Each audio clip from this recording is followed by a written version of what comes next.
Alright, so now we're actually going to go ahead and show you how to take these off. You're going to need a 9/16, a 3/4, and a 7/8. So, it's pretty simple. All you gotta do is first unplug your sensor, and it just unscrews itself. Just gently pull it off, like that. And then just grab your 9/16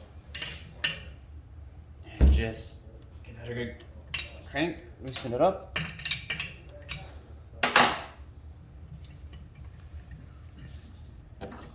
You might have to keep going.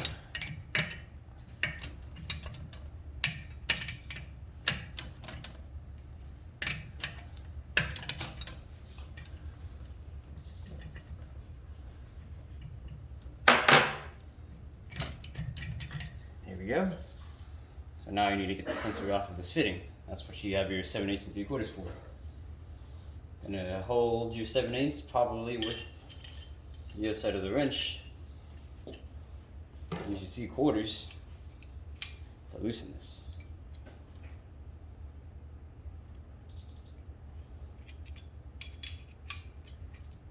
Takes some time, but it will come off.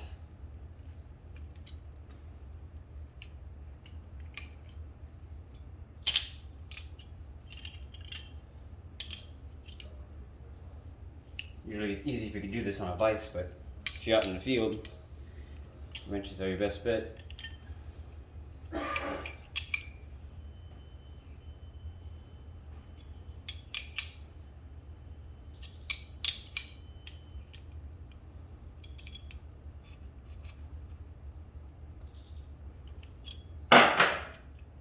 It should just come off by hand, and that's how you take it off.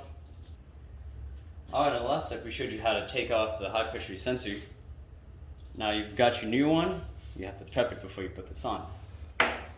Grab some Teflon tape.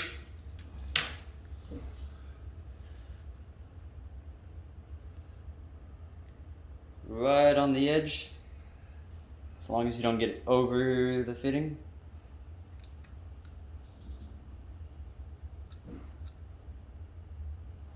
And give it 3 total wraps. And make sure you put tension on it so you can see the threads. Now since we're putting steel on steel, you need to put some anti-seize on it to keep it from gobbling up the threads. You only need a little. That's all you need. Now we just do our step in reverse. Just thread it on. Grab your 7/8 wrench.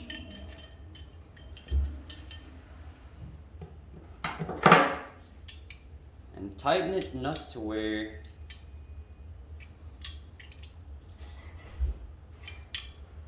you can't get this off by hand.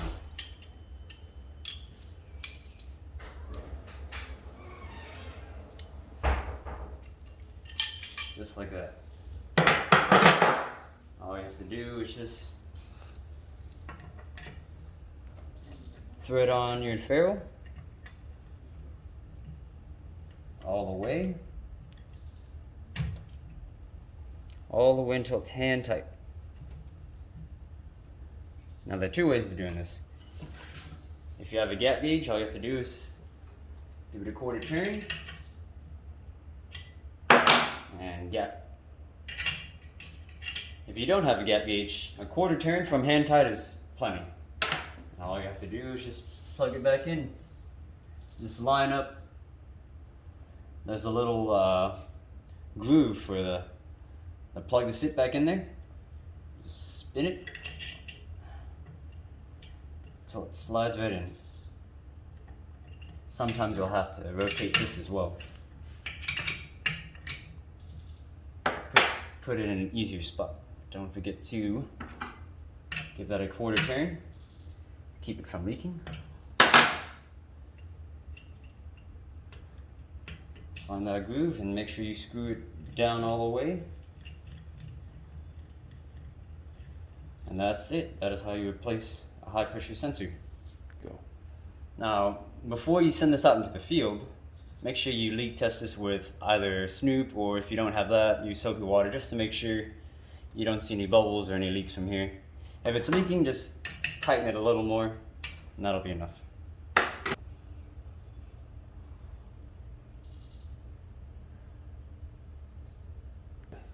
Alright, now we're going to show you how to do the low pressure sensors.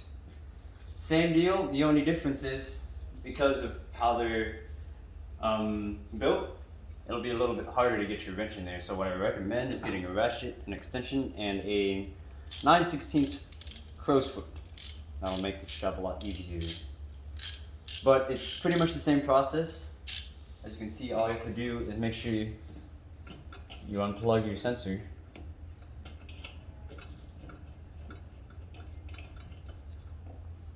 You get your crow's foot in there and loosen that.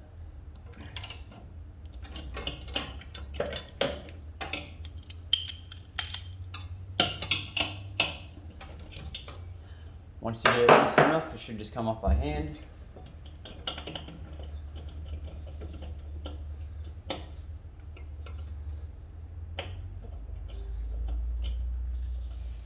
Sometimes you need to go back and loosen it a little more.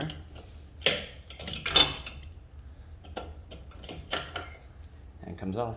Now you just have to take the sensor off from the fitting using your same wrenches, your 7/8 and your 3/4. Here we go.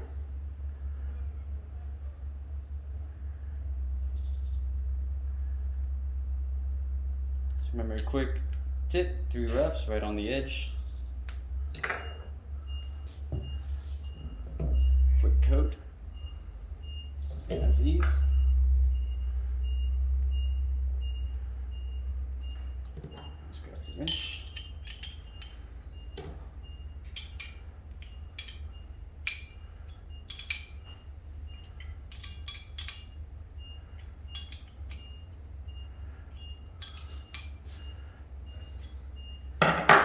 Alright.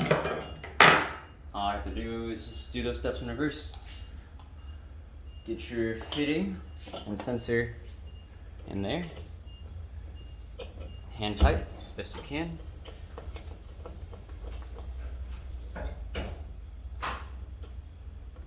And to help you out, try and orientate your sensors so that your plug can go straight in. See how it's facing up with that groove? That'll allow that sensor to just slide right in. Don't forget, grab your ratchet, your crow's foot, and get in there. Once you got it hand tight, and give it a good quarter turn. And that's to ensure no leaks. So you've got it plugged in. Just grab your plug. Might have to do a little more twisting around, but once you got it, twist it on. And installation's done. Don't forget to also leak test this one as well with Snoop or soapy water. Just check your contact points, make sure you don't see any bubbles. One set, that's how you place your high and low pressure sensors.